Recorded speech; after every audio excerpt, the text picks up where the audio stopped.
Uh, uh, uh, uh. Yo, that's one of those tracks, man. Yeah, I get down with that track, man. That track's nice, man. That's like a fusion between jazz, a little bit of funk, but definitely got that hip hop drag. Yo. And a lot of reggae. Reggae, roots, I don't know they are. Hey, we're at the Wash, Pasadena. And when you know him in Pasadena, you know him in the sea. Remember, Shava? Me come around, me come down. Danny Boy is done, Danny Boy's here, and you better fear Danny Boy. Oh, the fear Danny Boy, a bomber clad, hot beer. Wow. Heineken. That was horrible. Wow. Danny Boy is in the house, yo, Danny, yo. Shout out to your peoples out there. Shout 'em. What's good, everybody? What's good? Coming live from Dina, as always. SGV. Lord willing, this will be another smooth podcast. Hey, it almost didn't happen. I'm coming down here, and man, people are crazy. Somebody actually stopped on the 110. Stopped on the 110. And like, why is this traffic not moving? All of a sudden, almost rear-ended somebody, and it was almost horrible. Rear-ended. I can say the word rear-ended. It's a hard word to say, but yeah, man, almost made it make it. Then we got here, and we're here. Yeah, I had to come and find you, homie. I had to come and find you. Like, yo, I'm over here, like, in Lot I. The Rose Bowl is right behind me. I'm like, post up, player. Yeah, I was like, I had to put out an Amber Alert for myself. Like, 6'2", sort of mean looking, pompadour. Beige rage.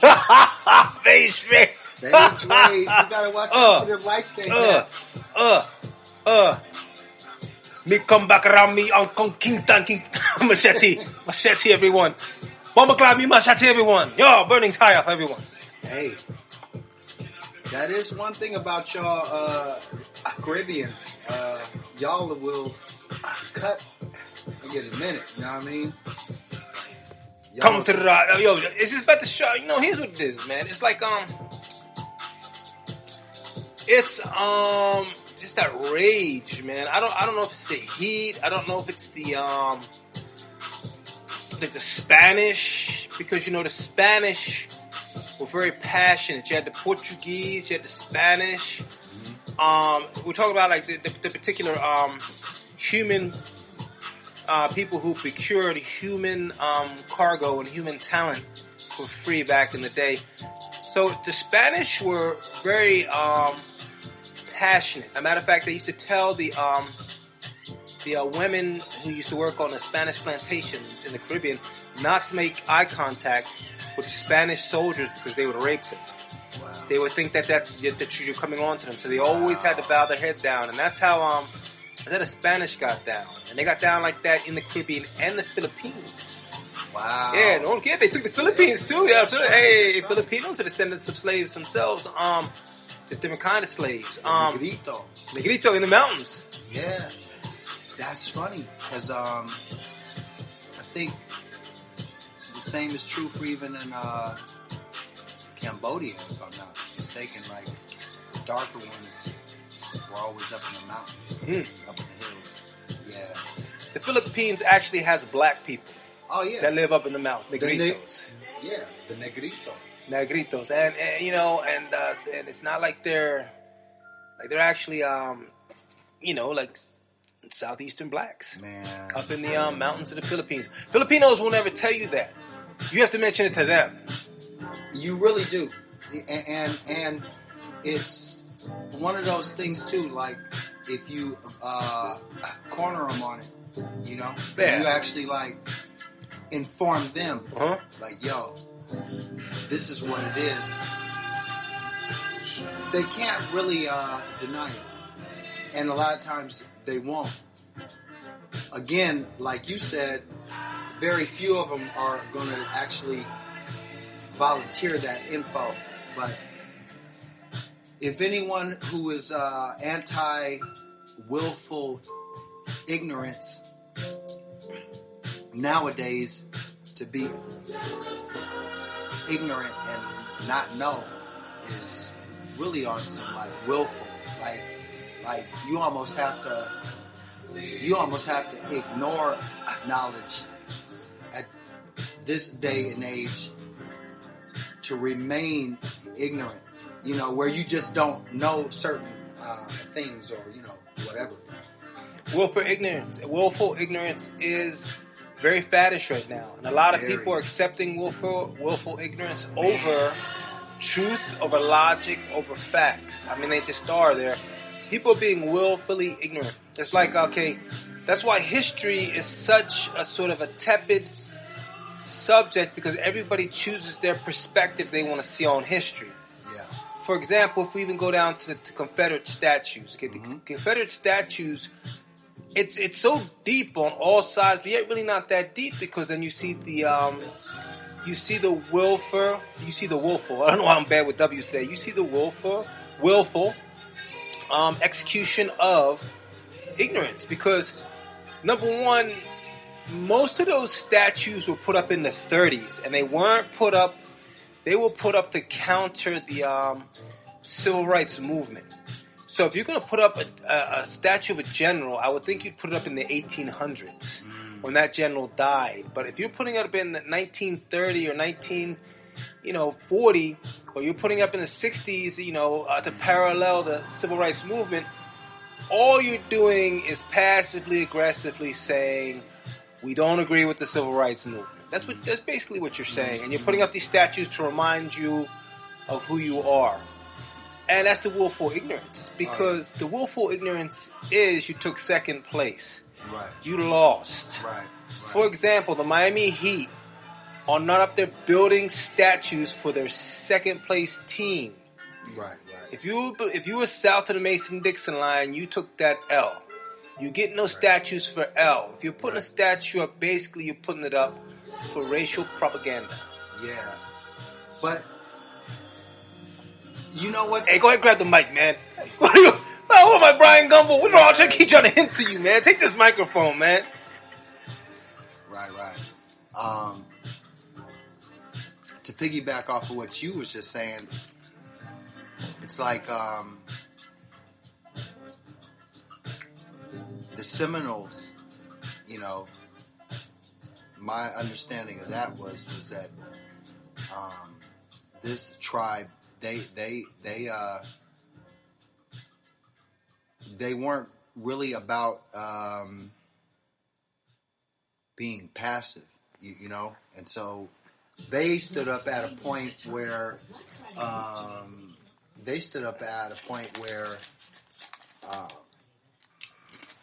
the majority or the white folks in the South, they had to endure slaughter, and they wound up naming a lot of the counties and cities and other areas in the Florida area after these slaughtered generals and what have you. So like Dade County or whatever out in the Florida area, or like Jacksonville. Jackson was he was military in the Confederate Army. Got slaughtered, but then he got honored, in the so I mean, it's along the same lines of what you were alluding to. Is even in defeat, they wind up honoring the what I would call honoring the bullshit. But that lends to the whole thing of, like we had spoken earlier, like willful ignorance. So a lot of the people that fly this Confederate flag or whatever on some, just staunch, what they would denote as, patriotism. You know what I mean? I hear you. The red, white, and blue. But here's what's so funny. You take somebody like the average, so-called African American, which I can't stand that as a title. Let's sidebar. Sidebar real quick. Let's talk about African American. We'll jump back to your point. Remember your point? Yes, sir. African American was a term coined by, do you know who? I don't mean to put you on do you take a guess? I'm going to say, from my understanding, that would be Brother Jesse. Right? Yes, Jesse Jackson, Rainbow Coalition. I am somebody. He was somebody, and he was the person that they said, hey, what should we call black people? Negro's not working. Black is not working. So instead of Jesse Jackson, which, there is controversy about Jesse Jackson. I don't care about what people think. There was the execution of Martin Luther King. There was the people with the ties and without the ties. You do the research yourself. After Martin Luther King was taken down, Jesse Jackson, leader of the Rainbow Coalition, became the quote-unquote, official leader of black people in the United States. Well, I would say he was the unofficial, just from the angle of, I don't think black folks actually have just one so-called leader. I think for us, there's, it comes in, little bits and pieces here and there. But Jesse was responsible, I think, for that so-called title, which is definitely a misnomer, because if you do the research through your own family, if you're, so-called African American, and you ask your grandma what her grandma informed her about the bloodline, the vast majority of us will always come back to some quote-unquote Native American of some kind. That's what's catching steam right now, and that's what a lot more people are doing research on that. The Native American, that there were actually black people already here that were indigenous to America. Already here. What they say is that the Native Americans that are portrayed on TV are more of the Asian land bridge, but they were already indigenous black people here, just like Australia, and they weren't African. Well, everybody's African. Even Irish people are African. Everybody came from Africa. You believe that? I believe everybody came from everybody came from the Mesopotamia area. Now, remember we had Pangea? Where all the continents came together? Pangea, yeah. Pangea, all the continents were together. So remember, all the continents broke apart. In my opinion, all life started in one place, and it was Mesopotamia. I still, every time they try to prove the Bible wrong, some facts come out that it's actually right. It's just it's not on a level that the human mind can understand. Oh, most definitely. It's on a different, because it's just I could break down something that I heard one time. Maybe I'll do it later on. I read it, and it's the only far-fetched thing about this guy, he called a self-proclaimed prophet, who says about the he actually said that Adam was created by angels. He said God created the angels, and the angels created. He went back to a part in the Old Testament and pointed out where the sons of man, which were the angels, created Adam. But I don't give much credence to that, because he talked about possession, and there's nothing that God. Okay, he talked about being possessed by the Holy Spirit. God doesn't have to possess you. He doesn't have to. Right. A demon possesses. God doesn't have to possess you. God is way bigger than you. He doesn't have to possess you. He that's free will. Right. and possession do not go together. Right. Okay. Possession is an invasion. Right. Through a crack, through trauma. Right. God don't have to invade you. He's going to give you a choice. You know what I'm saying? Right. If God could come in and believe me, he would, and I don't think we'd like it because when he comes, God doesn't play. So but okay. With my personal opinion, I believe that there was an intercession somewhere because they say we evolved from monkeys, then we'd be monkeys still because monkeys were still around. Okay, so. But we don't resemble any of the things. So they said there had to be something that combined different species to create the human species. There had to be something that... Now, who's saying this? This is just what I've heard. Okay. This is what I've heard. This is stuff that I've looked up. Is this from a so-called science angle, or is this from a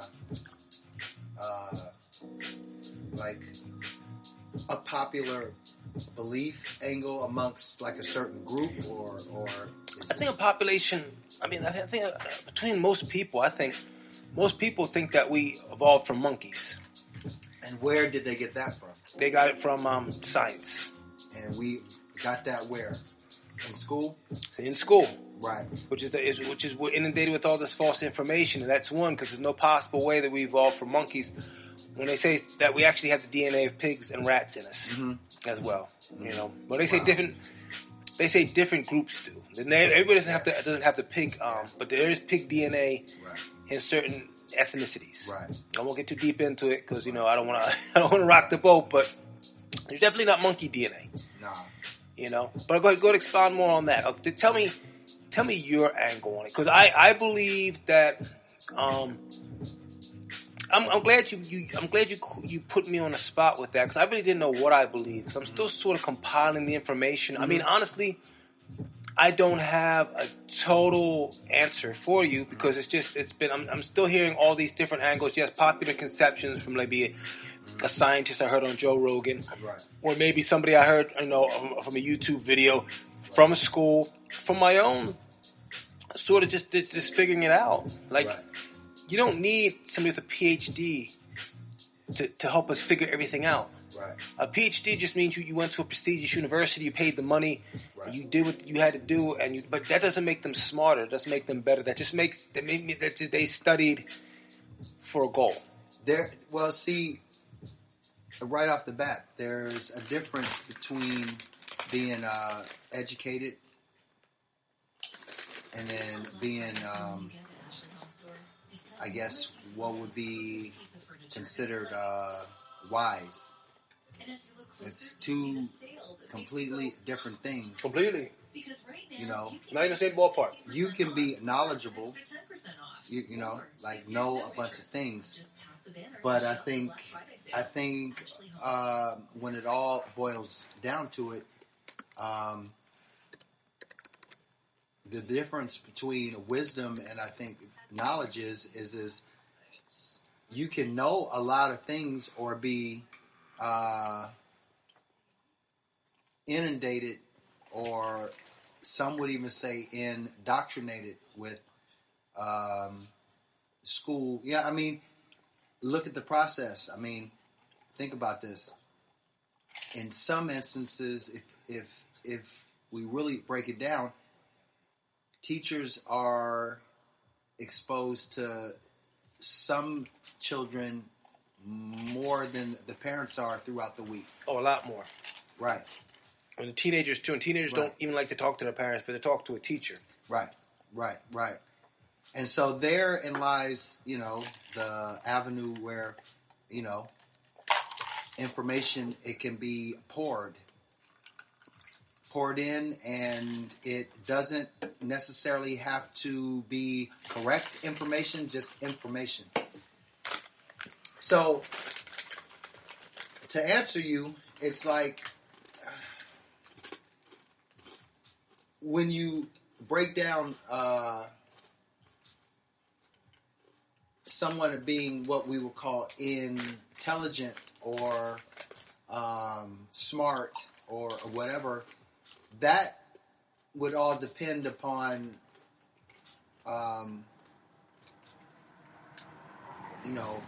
what the actual conversation is about, or well, it's very subjective. Right, exactly. It's subjective. Exactly. When it should be objective. It really should be. It should be objective. Yeah. So, but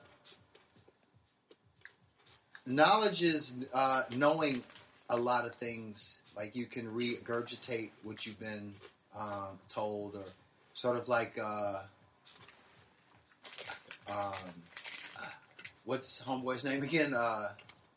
Cliff Craven from Clavin from Cheers. Yeah, you know what I mean? Well, you know they say that blah blah blah, and he's spouting off all this, you know, all this trivia, right? And to a person who doesn't know much, they could hear that and be like, God, that's a smart dude.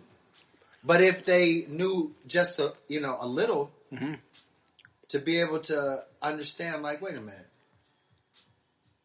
that wasn't invented in 1930. That was invented in 1947. Homeboy's full of, you know. Well, that's why I like to sit back and wait for guys like that. Because all you have to do is know a little bit of more knowledge. Man, those guys are out there. They're statistics guys. They're numbers guys. They're partial facts guys. But you know what the crazy thing is? What's that? If you know your stuff, then you can bury them.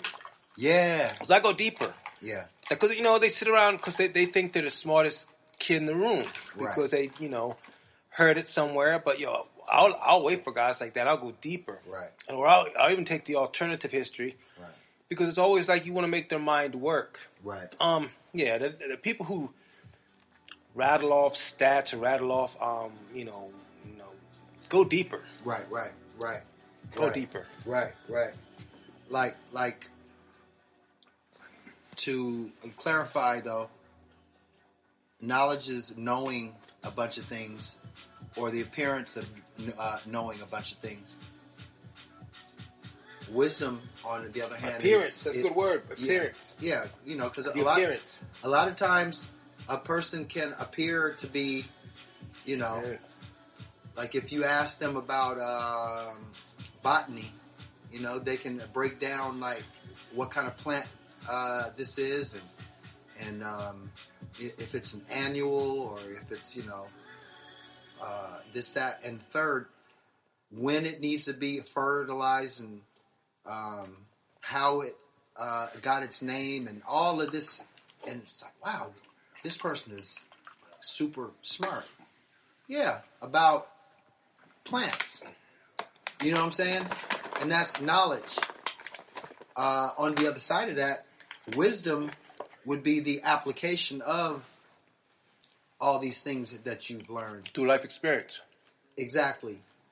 So, to be smart is one thing, or to be quote unquote intelligent or whatever, as opposed to like wisdom. Wisdom is a whole other ball game, which, as Scripture says, that starts with fear of the Lord. And that's something that I've noticed. I've noticed that there's a lot of cats, they break down a lot of stuff, but the end game is somewhere else. Like, they might not believe in the Bible, but they're breaking down all these other things and like, whoopty-whooping. But their end game winds up way over there when Scripture is 100% clear, as in like fear of the Lord is the beginning of all wisdom.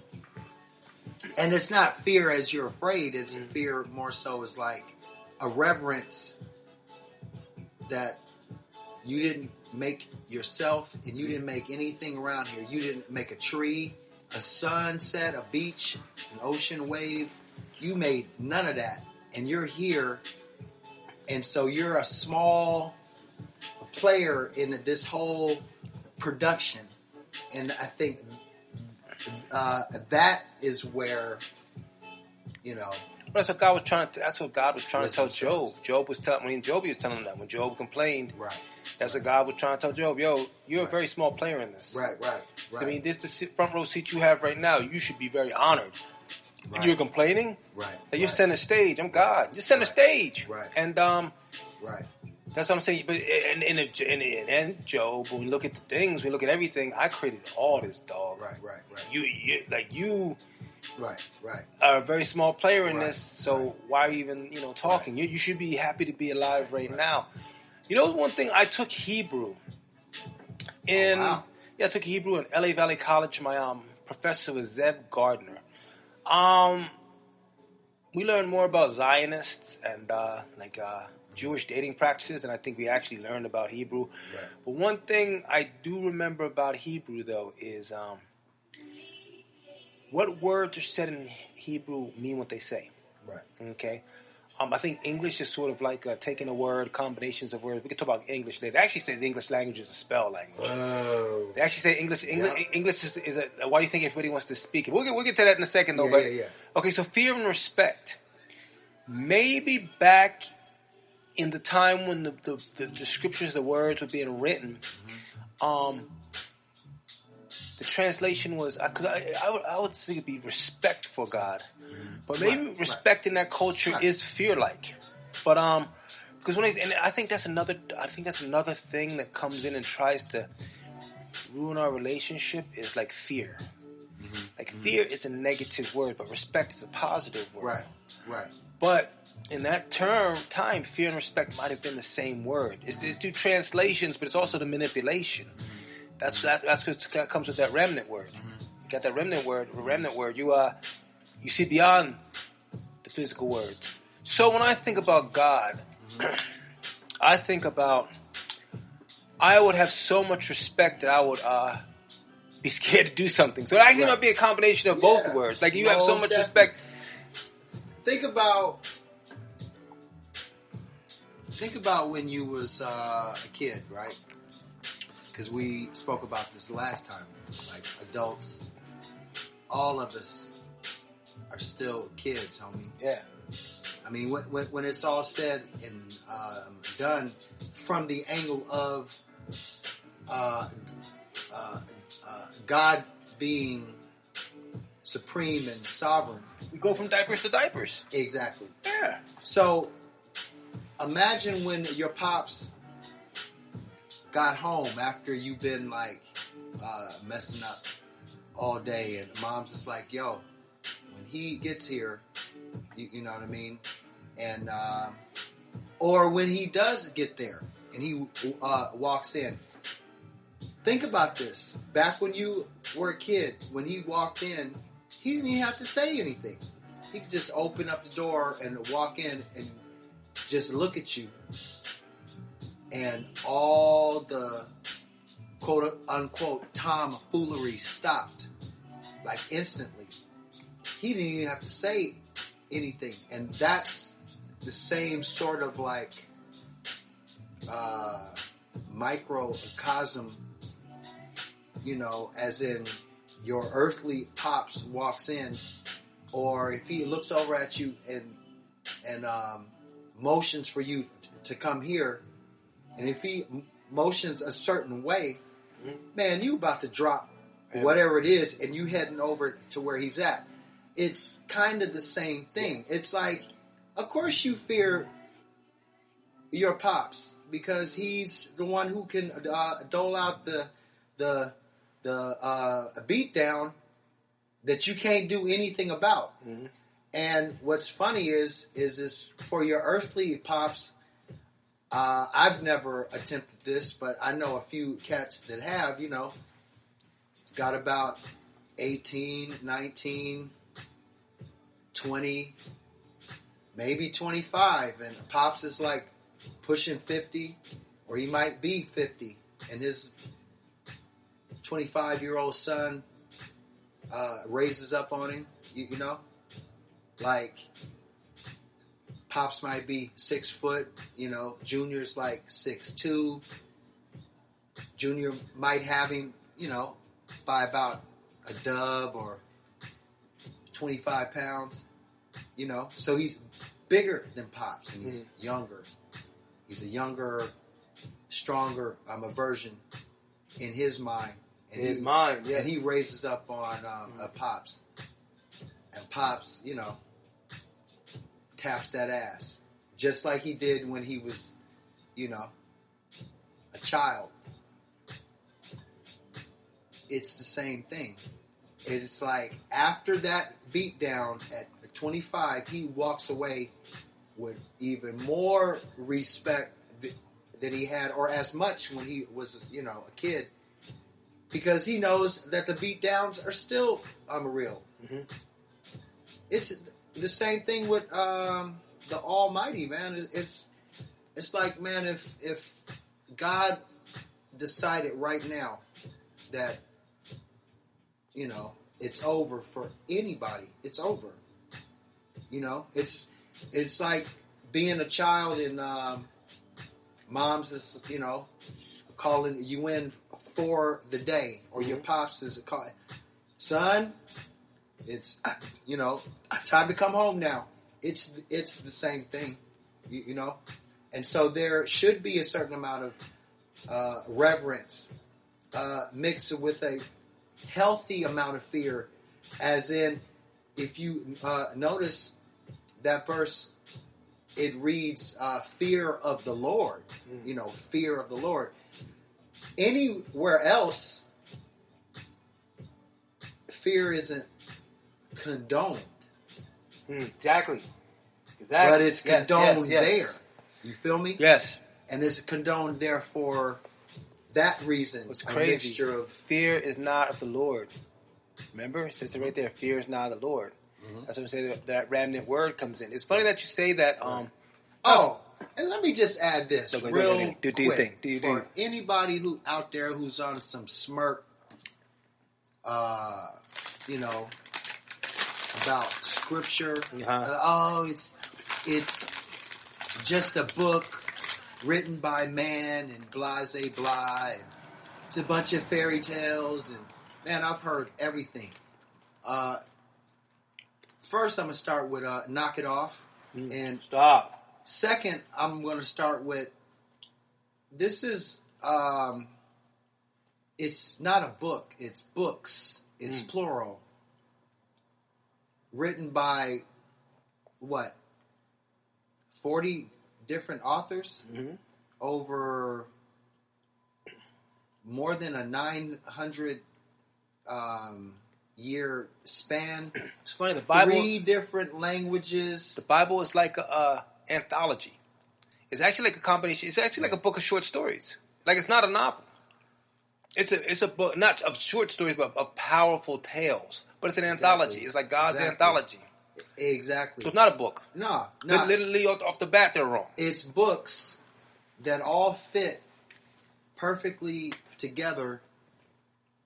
Not only that, but it's got a cohesiveness that I remember years ago I was studying, and it was what I was studying. I can't remember the article that I was reading, but I'll make sure that I have it for next time, Lord willing. But it was explaining about how Hebrew has a numeric equivalent to each so-called letter. Each letter has a number, yes. Yeah, and they were saying that the mathematical equivalent of the Bible couldn't be duplicated even with the most advanced computers that we have now. So, for example, if you read in like Chronicles, where it lists like who got who, and so-and-so got so-and-so, and on and on and on, right? Well, those names, all of them are basically like short sentences. That's right. So if you read these names, it actually spells out, or not spells out, it actually creates this story. So, like an example, for example, Daniel.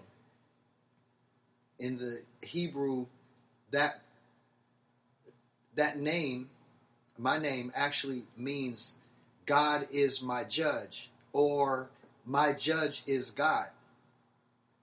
Right?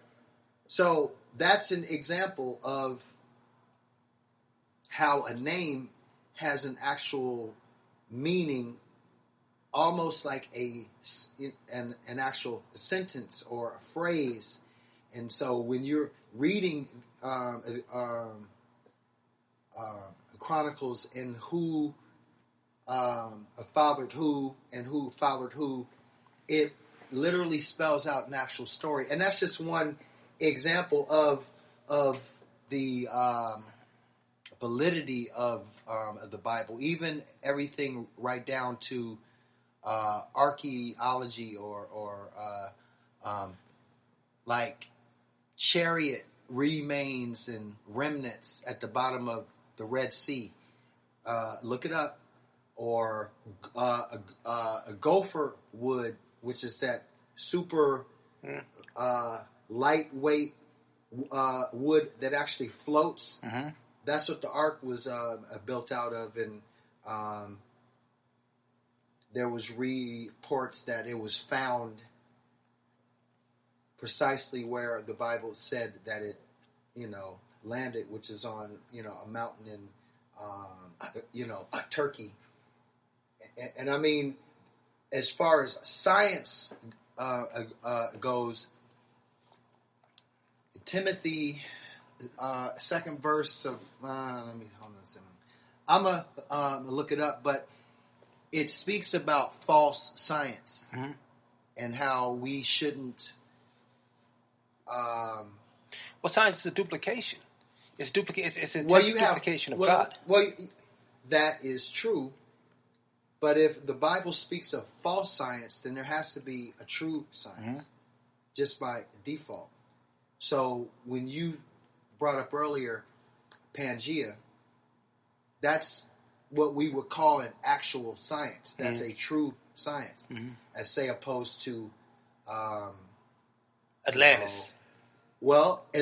Atlantis, I won't discount that, but what I will say is what I would deem a false science will be something like evolutionary theory that come from the monkeys. Evolutionary theory. Evolutionary theory. Or Big Bang theory. These are all suppositions or hypotheses. And that is what I would call a false science. And here's what's sad.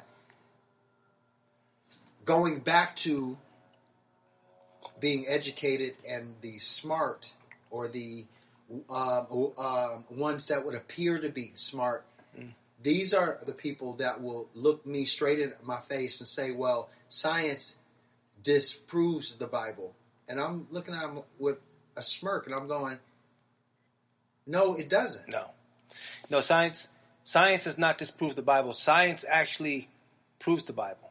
And that's one of the points I was going to try to say, is that there's in history of time, there's such a catastrophic event that happened around the world that only 1,000 people survived, and we're from those 1,000 people. Yep. Like the ark. Mm-hmm.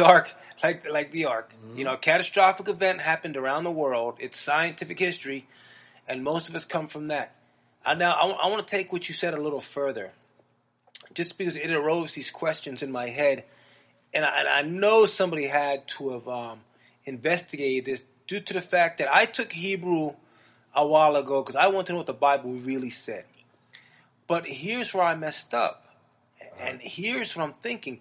You brought up a very, very, very, I hate to say intelligent because we're just talking about intelligence, but profound. I'll say a profound point. Because I took Hebrew, and Hebrew, yes, every letter, and I know the Hebrew alphabet, okay, every letter does have a numeric value.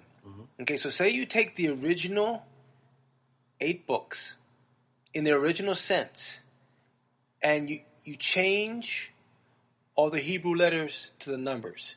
You have a code.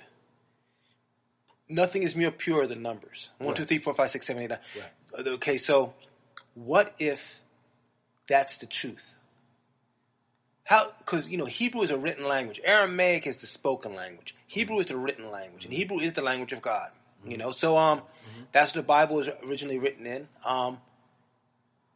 So For example, Lame Vad, that's 36. Okay. Lame Vad is 36. And that means like chosen one, special one. Somebody says Lame Vad, that's 36. Right. But all that is that's like the Lamed Va. Right. The Hebrew letter for Lamed, which is like a L sort of Q, and Vad. Right. That's the combination of the two, and that makes 36. Mm-hmm. So, what if you were to take from Genesis to what's the last book of the Old Testament? What's the last book? Last book. And say you were to change it into a code. Last book of the Old Do you know how profound that is? Do you know how almost extraterrestrial that is? There is some kind of separation. There's some kind of dark period to come. And I think it's going to come again. I think we're going to have a dark period, and that's why I think I feel so dark inside. I think there's going to be a dark period. And during this dark period, man went to savagery. You said that we're going to have. I think we're going to go deep because censorship. Man, we're having one right now. I think we're at the precipice. I don't think we're deep in it yet. I don't think there has been, because when it gets deep in, people are going to start to panic, and you're going to see widespread chaos. Right. We're on the precipice of it because they're trying to censor. They're trying to change what you see, what you hear. They're trying to tell you what you see and what you hear is not true, and they have all the answers, and their lies and manipulation, everything. That's a dark age, man. It's not an age of truth. Right. Anything that is not an age of truth is an age of darkness. Everything thinks darkness is just you turn the lights off. Yes, the false light, which is from the Antichrist. We don't even go into that yet. We don't even maybe touch on that tonight. Yeah. But just think what you just said, because I'm thinking about, okay, so I've actually seen where they've said like Solomon's lineage. Mm-hmm. Say you to take all those names and write them in their Hebrew equivalent, but then change it to the numbers and punch that code in, man. Wow. I'm just saying, has anybody done that? Am I the only guy? There has to be smarter people than me. There has to be smarter people than me that thought to take the original 8 books, to flip it to numbers, and to punch that numbers. That means there's a code there. That means the Bible is a code, basic instructions before you leave the earth. That's what a lot of people say a proper acronym is for it. Yeah. But what if it is? What if there's a deeper message in the numbers? I think someone may have tried to do that. Isn't that what the Da Vinci code is? I don't know. Sure. That's what I'm asking, because I just, when you said it was so profound, because I'm like, man, see, that's what the important thing in life is, perspective, man. And a lot of times what we as people, and an ego does it, is we sit here and we think our perspective is the only perspective, and that's such an immature. Malachi is the last? Yeah, the last. I'm going to look that up, man. I'm going to look that up and see, has anybody ever flipped it to the Hebrew numbers and actually inputted it and see what they came out with. It's amazing, because everything in the Bible is based on numbers. Numbers are very important. Numerology. Yeah. I don't know. Is it numerology? See, and that's where a lot of confusion comes in. Is numerology is the study of numbers? Yeah. And that's not we're not supposed to study numbers like that. No, not like that. I think if I'm not mistaken, I believe.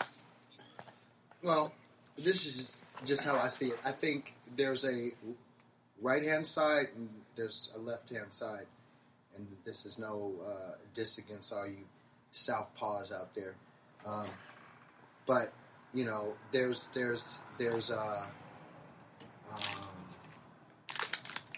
there's what God has sanctioned, and then there's what the earth,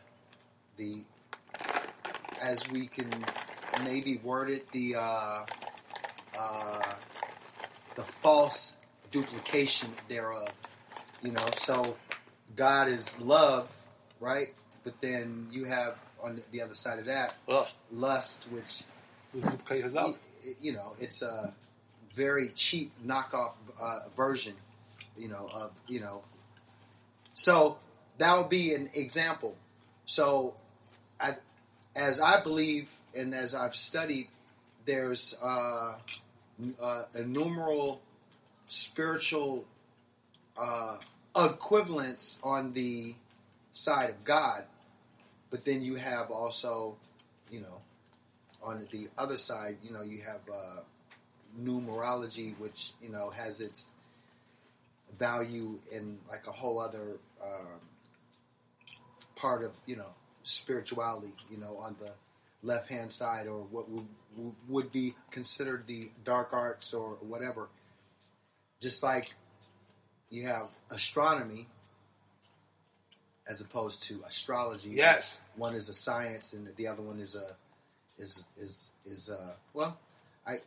maybe some would even consider astrology a science, the horoscopes and everything else. But that's an example. Those are things that God was clear to stay away from.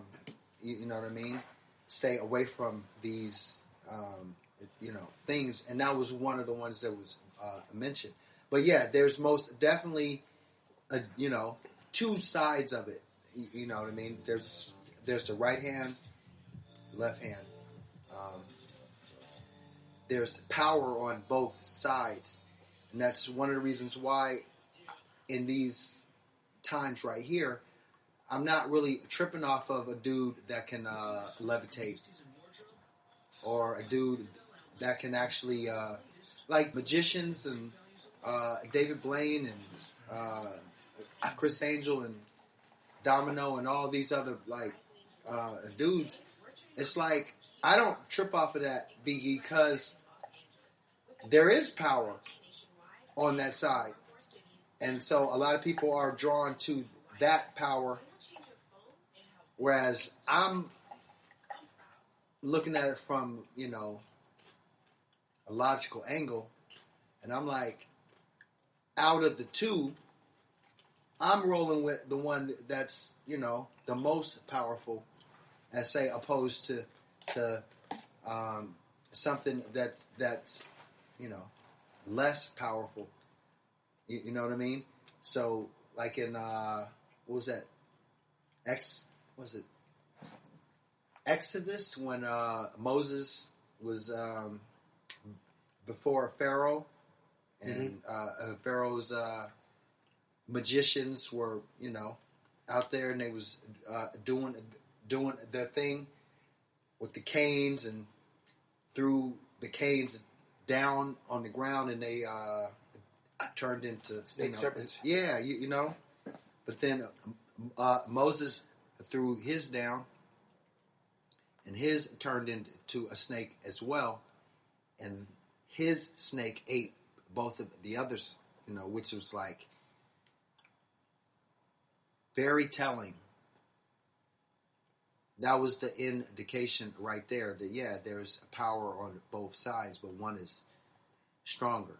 And here's one thing that is an unknown: when two powers collide, the weaker one must bow.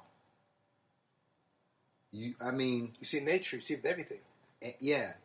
And so if the author of everything, I'm rolling with that, as opposed to something that can give you partial power.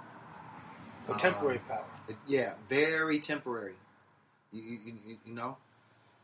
Which then I go back into the whole thing of academia. Academia is one of the demonic kingdoms.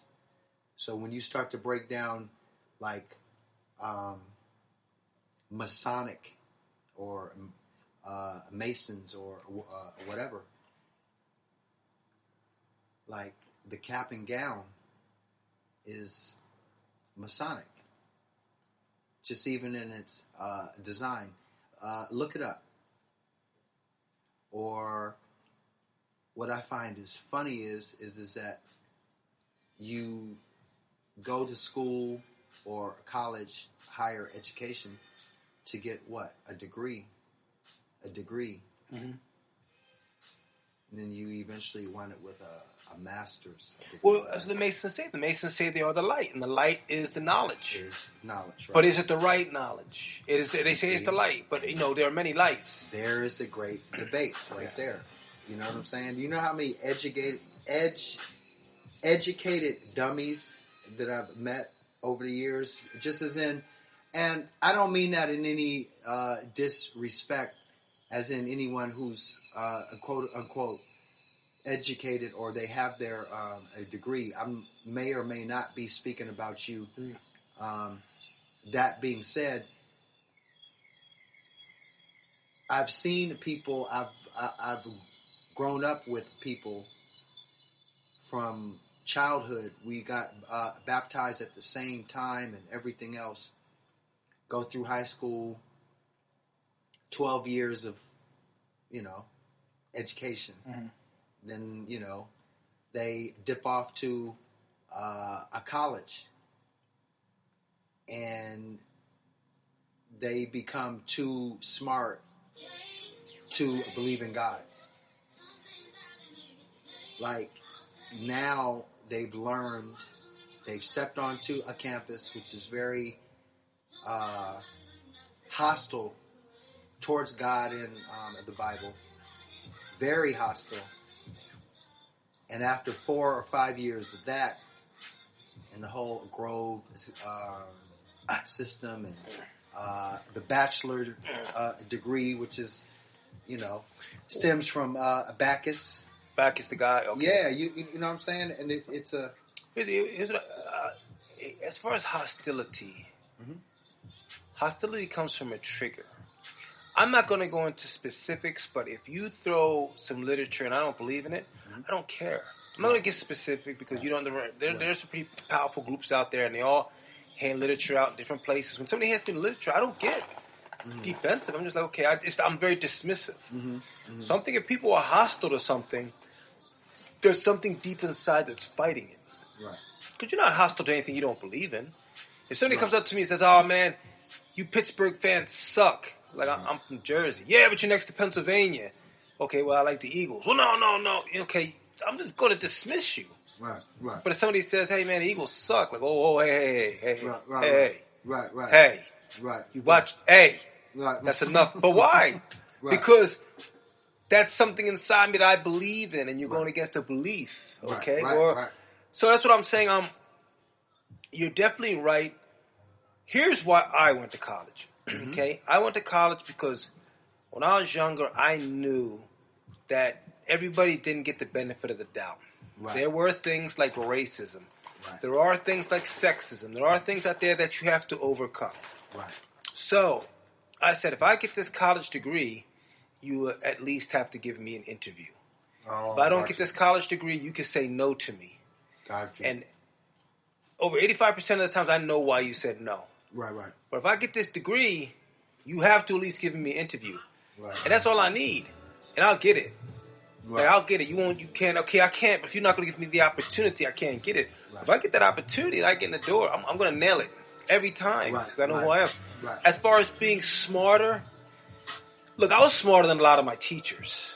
But I didn't care. Right. I just wanted to sleep. I wanted to get this piece of paper and get out. I wasn't proving anything to anybody. I mean, I wasn't even a great student. I think in the University of South Florida, I think I was a pretty high C student. But I didn't care. I didn't care about I didn't care about having a great GPA or anything like that. But you know what they say, right?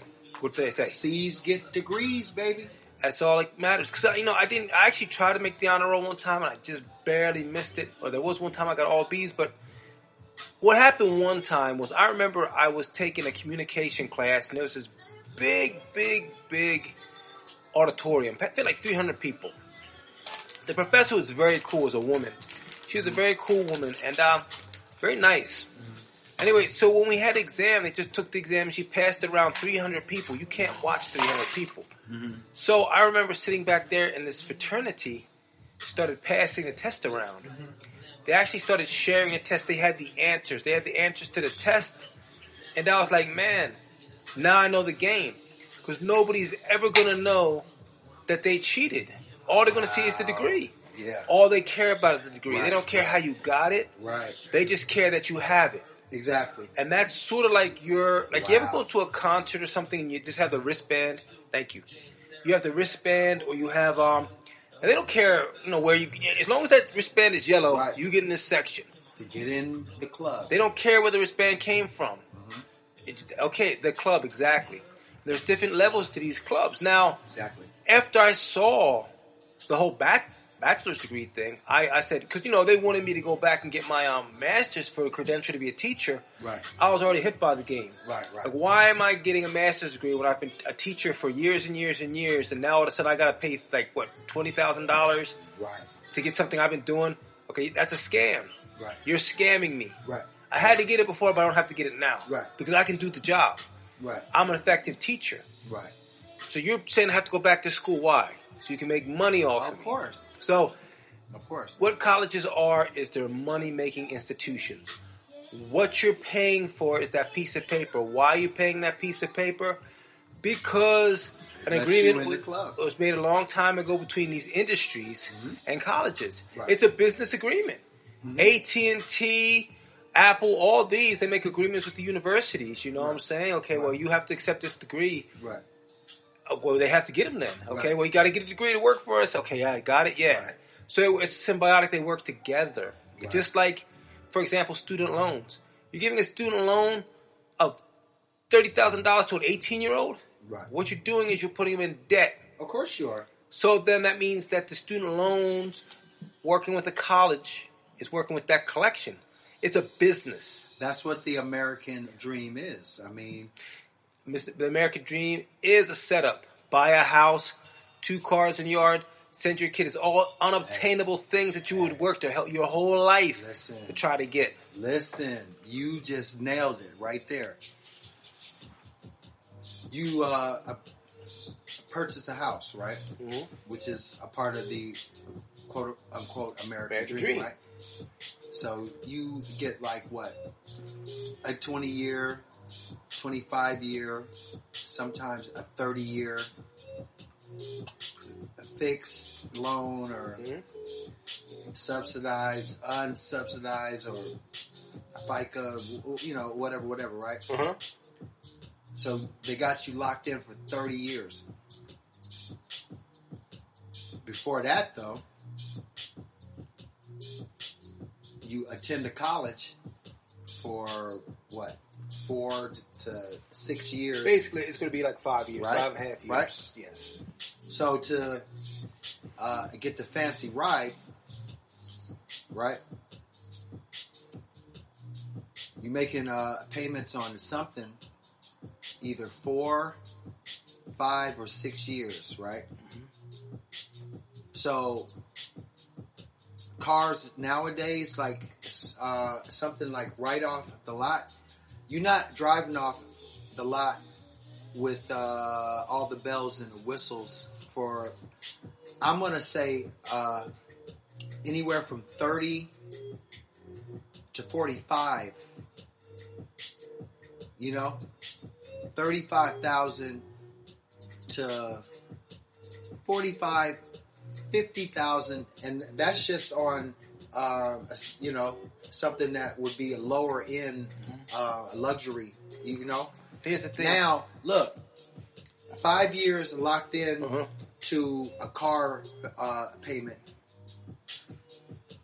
35 to 50,000 a year, and then you got your student loans, right? You graduated, but you owe what?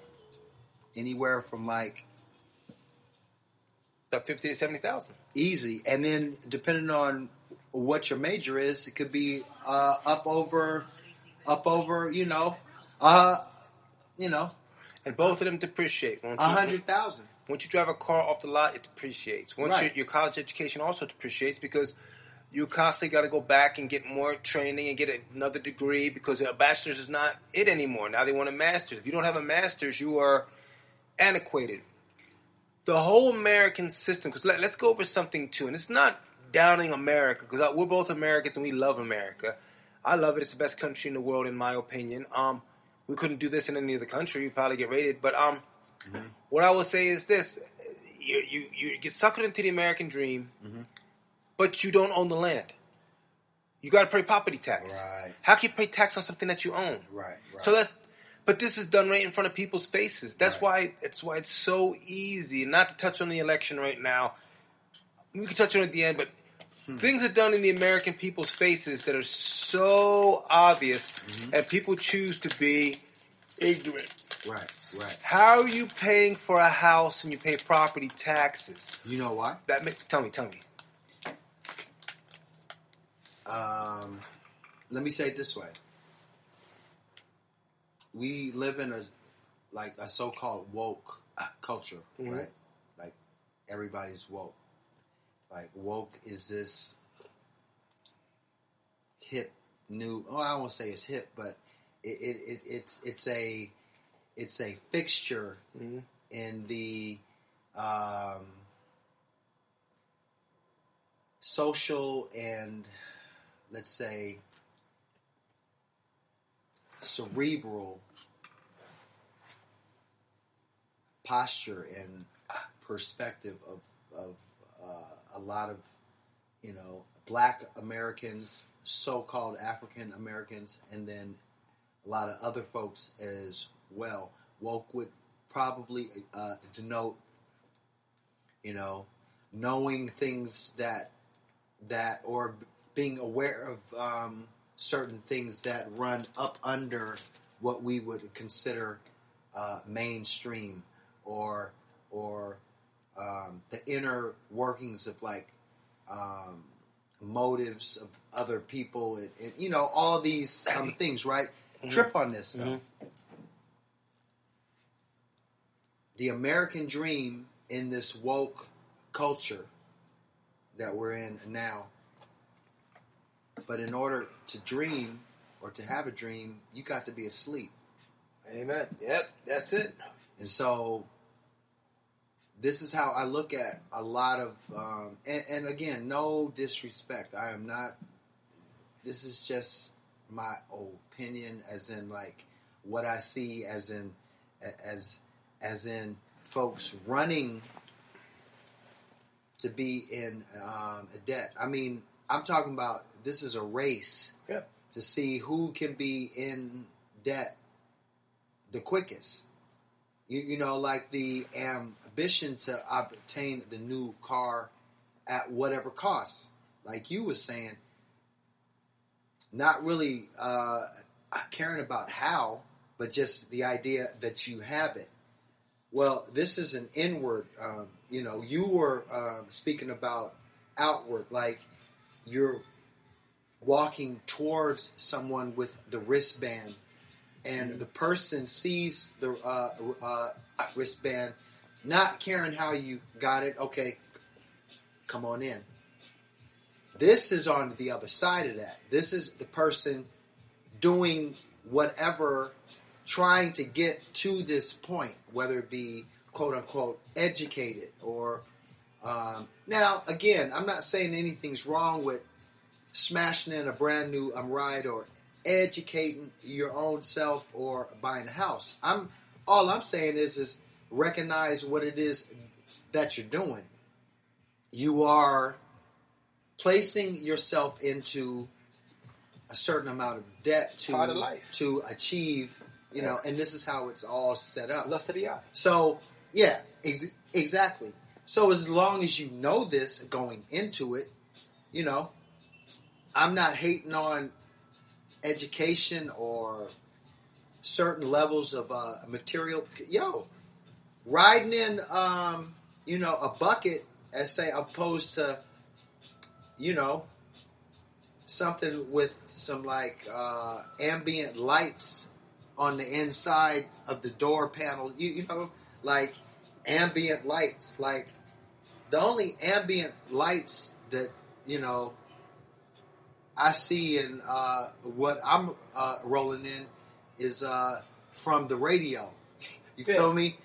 But the new cars now, it's like you're rolling in one giant computer. And I'm not saying anything's wrong with that. I'm saying just recognize that the American dream is sort of predicated on the person or the average person embarking upon this to be asleep to a certain extent. Because is it really a dream or is it really a nightmare to look up and it's like, dag, 30 years on this house, 5 to 6 on this car, and who knows how long on these student loans. You know? You never pay the student loans off. These things are not meant to be paid back. You can't pay them back. You can't get a job that's good enough to pay them back. I'm glad you said that. So what people do is student loans me now. too. No, me too. And guess what? That's most people do. Right. If you focus on paying your student loans, okay, that's good, man. But everybody doesn't have that luxury where you find a job right off. You get the bad months where you got to choose between eating and Sally Mae. You got to choose between rent and Sally Mae, and that's a hard situation to be in. So for you to be a slave, you have no way to pay. You're an indentured servant. Of course. To the capitalist system. Which, better capitalism than communism, because there is still a home run chance you can hit. In this country, just for example, just say this podcast takes off, or just say your clothing line takes off, or any venture you want to do, that's still the opportunity in this country that you can be bigger than you ever thought you could be. But you can also get stolen in a second. Because it's big bang. Okay, for example, like I said, your Impossible clothing line I thought was incredible.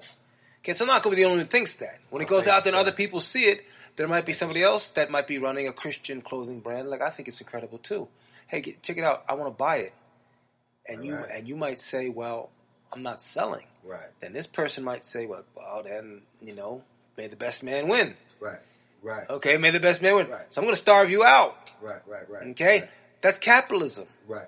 Because, secular merch is still a business in the long run. Most definitely. So, and when somebody comes out to shoot with some stuff that people are buying, like, I remember you were selling shirts to people who don't even go to church. Right. But they're rocking them. Right. Like Dougie Fresh was rocking them. Right, Look what you don't know how impossible shirt. You don't even go to church. You don't even make the sign of the cross. Dougie Fresh like, oh man. Right. Just chill, man. I like it. It's a nice shirt. So, right. And so, and all things through Christ that strengthens me, a.k.a. Him possible. And cats are buying it. They're not asking for hookups. They're not saying, hey man, hook me up. Like, everybody asks for the hookup. Hey man, let me buy that. So, you know what? That's a great... Now that you say that, I tripped off of that. Because some of the people that was rocking those shirts, like, I would see them with, like, a few of my so-called customers and, like, who I sold to. Like, maybe on a Monday, they was rocking, like, a Ouija board shirt. Mm-hmm. Like a shirt. On the front of it was like the whole outline of like a Ouija board. And then like the next day they'd be rocking a Him Possible or a Don't Pray or Hate like it was nothing. And like that was super like in front of people. Humbling, yeah. Not you to know a church function, not right, to like bingo. Right. They're rocking it and people were like, yo, so I'm just saying, coming out to shoot, there's high possibility in that. Well, I taught Saudi Arabian students, and they're like, if you want to open a business in Saudi Arabia, you got to find a prince.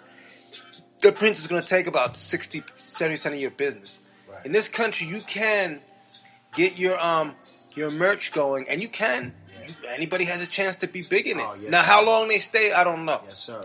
And then the temptations come, and how much money do you really need, and then you start, you play the game. Right. So, but other countries that can never happen. Right. You will never do that in another country. It's just not. That's why people come here. Why do people also come here? Because that American dream is pushed like a bumper sticker. Of course it is. Because that's how you get the best and brightest here. But trip on this though. You get the best and brightest in America from all countries. Trip on this though. This right here goes out to. This goes out to all the people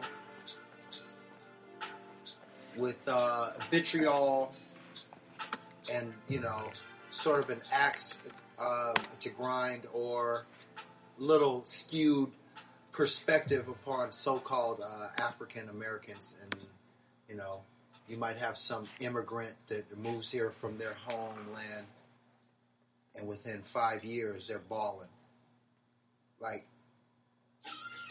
Like out the roof, just balling, like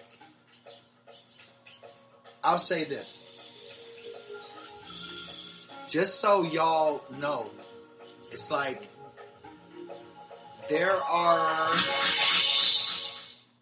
things in place right now and have been where it is much easier for a foreigner, and I say a foreigner, I don't mean any disrespect. I mean someone from a different country moves here.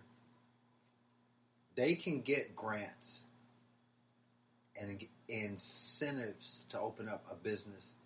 And so if you've ever, anybody that's ever wondered why there's so many,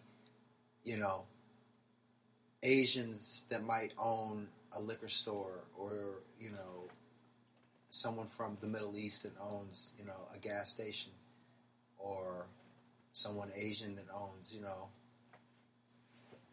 a nail shop. And it's these shops, a lot of times, I mean, they're all over, but a lot of times they wind up in what we would consider to be urban areas, and urban is just a code word for, black or whatever, but in these black areas, and it's like things are in place within a way where it's a lot harder for someone like me or someone like you to say, all right, I'm about to open up, a 99-cent store in the hood. It's like, you can do it, but the actual, process of it is so much more difficult. Is, licensing fees that might apply for us.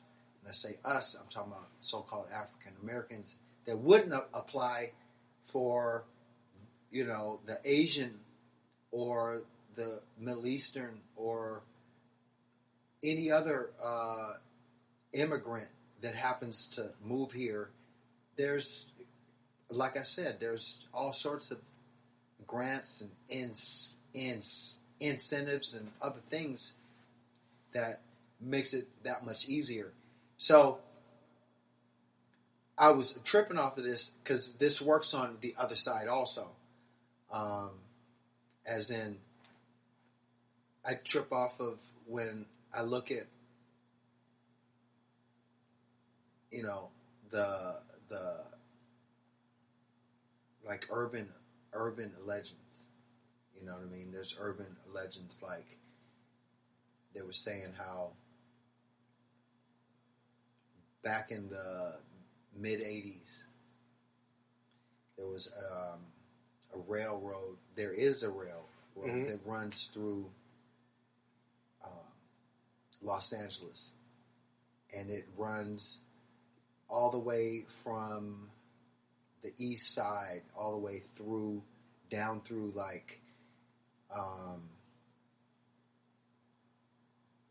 guess that would be like the south end of Watts. Yeah, I know where you're going.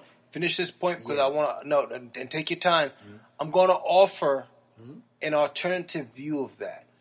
I want to offer it because we've had this discussion before, and you're right. It's not actually an urban legend. It's true. Okay. The CIA actually did drop weapons into South Central for the crack trade that was bought. And that was after or during the same time that they were responsible for bringing crack into the urban areas. Through Rick Ross, no matter what Rick Ross wants to say, he's himself as an urban legend.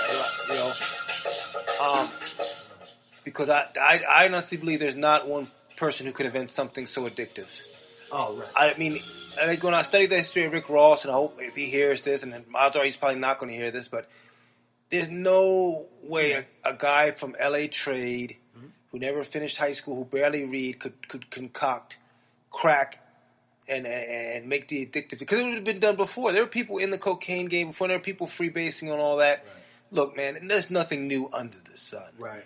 What I'm trying to say is this, is that, okay, he had some help. Even getting it out there and getting it marketed and him not getting arrested that quick. If you're out there for more than a year selling drugs, then you got some police assistance. Because whenever that little voting time comes where a congressperson, a sheriff, a judge needs to win, What are they going to do? They're going to crack down on the community, and the first people they're going after is the drug abusers, and they're also going after the drug sellers. Like I tell my nephew, when you start selling drugs, they already know. It's just not in their interest to bust you yet. Right. These cats, they want to get high collars. Right. They don't want to nail you 6 months in a trap house. No, they're going to wait till they get the RICO charges. They're going to wait till they get, till they got you, you fed time. You're serving. Right. They want to get that big collar, so they're all looking to advance their careers. They want to make detective. Mm-hmm. Can't get detective busting crackheads. You get detectives. They want to find out, what cartel is selling to you. Right. If they're not working for the cartel. So when you start selling drugs in the community, all they got to do is pressure an informant or pressure somebody on probation or parole. Hey, what's going on?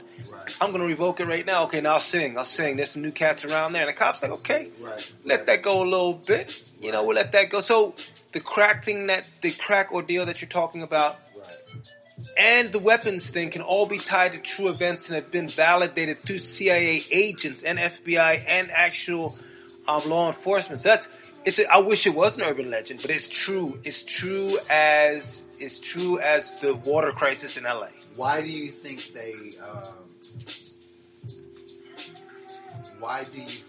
would implement such a diabolical? And when I say this, it's going to be crazy. And when I say this, I'm going to put the second side too. Everybody thinks it's all about racism. It's about money. It's about. I think it's about both. Well, see, I can see that, but at the end of the day, to be racist, to hate somebody of a different color, to me, you have to have a reason. It'd be a very simple reason. It could be you got cracked in a football game by a linebacker, and you hate black people forever because he ruined your whole, career. I don't know, but to hate you also have to love. Apathy is when people don't care. So racism is to hate somebody because of the color of their skin. What's worse than a racist is somebody who doesn't see you, who run over you like blades of grass. Flip this. If I put that in the black community, if I put weapons in the black community, the Latin community, odds are they can't get lawyers. They're going to go do crimes with those guns. Okay, then I get to go and arrest them. They can't defend themselves. So what that does is that keeps this monetized criminal justice system in order. Remember, lawyers want to eat. Because they bring you up on what? Judges want to eat. Charges. Judges want to eat. Lawyers want to eat. Bailiffs want to eat. See, what people forget is, yes, the judicial system does protect its citizens, but at what cost? It's not for free. We live in a capitalist society, so it's a money-generating institution. So the foot criminals are the first ones to bring it in, and the cops are that first line of defense for the judicial system. Right. Okay. So let me expound upon what you just said. I look at it like this, that let's start here. The hatred itself is spiritual. That's why it can't even really be explained. Like, when I say it can't be explained, if you ask the average, so-called racist, what his beef is against whoever he's racist against, let's just pick black folks, right? So you have your average racist, you have your, and his hatred for someone who's of a darker complexion, specifically the so-called African American, right? If you ask him, and you sitting down and you have a conversation, and you're asking, like I'm sitting here with you, he wouldn't really be able to articulate as to why he feels that way. To me, I go underneath everything that's like, oh, well, it's because of this, that, and the third. It is a spiritual thing. That is the reason why, even on certain levels, blacks within this whole, what would be considered Pan-Africanism, or all the different, groups, because like a lot of folks like to classify us, and even I did for a long time, as one big nigga. Like, we're all black, which to a degree that is true, but there's subgroups of being black. I've been told by too many Africans that I'm not African. Do you understand that? Which is truth. Which is truth, right? I didn't know it at that time when I was told that, so it was slightly offensive because we were fed that we were African American. Check this out real quick. Pause on that, because here's what I'm going to say is where we can get back to the why did you place the guns on the track? You have a people that are bastardized. Mm-hmm. If the census says African American, you're African American, then an African tells you no, you're not. Mm-hmm. That's confusion, spiritual, right. And it also causes some sort of brain damage. Mm-hmm. You're being brainwashed, but not in a good way. You're being brainwashed in a way that's destroying your mind, because in one sense they're saying you're African American, then you're not African. Okay, so what's that doing? That's causing you to be brain damaged. It's a bastardization of a person. Right. Because you're already coming from a people who are culturalists. Right. Who have to create their own cultures and have effectively created, and it keeps getting stripped away. We won't even go there. Right. So, if I know I have this population that is brain damaged, I'm going to take advantage of that handicap. Right. It's just like, and I hate to say it, and this is going to sound horrible, it's like if you have a pile of children with Down syndrome, and you want to take advantage of it, you know if you there's going to be no repercussion. Not saying it's the same what it is, you're taking advantage of the handicap. Right. So, a lot of places and institutions can see that handicap. Well, you're supposed to cause it. That's the game. Right. The game, the Stockholm Syndrome. Right. Now, let's get back to why would they implement such a diabolical scheme as to infiltrate a particular area with less resources, and then the so-called solution to poverty in that area, which would be a crack. It's destruction on one side, but it's an opportunity on the other side, right? Yes. Why would they execute that upon us at, say, that time, like the 80s or whatever? It's the easiest group. You can't go into it. But why would they do it? That's the question. Why? Well, it's twofold, and I think if you just follow the money, you'll find the answer. Everyone wants to follow these different things. Everything boils down to money and power. That's all it boils down to. Everything else, it doesn't make sense. It's money and power. Who has the power? Let's backtrack it. Okay, so let's look at the weapons coming on board the tracks in the 80s. Okay, so what did Reagan? Reagan had the war on drugs.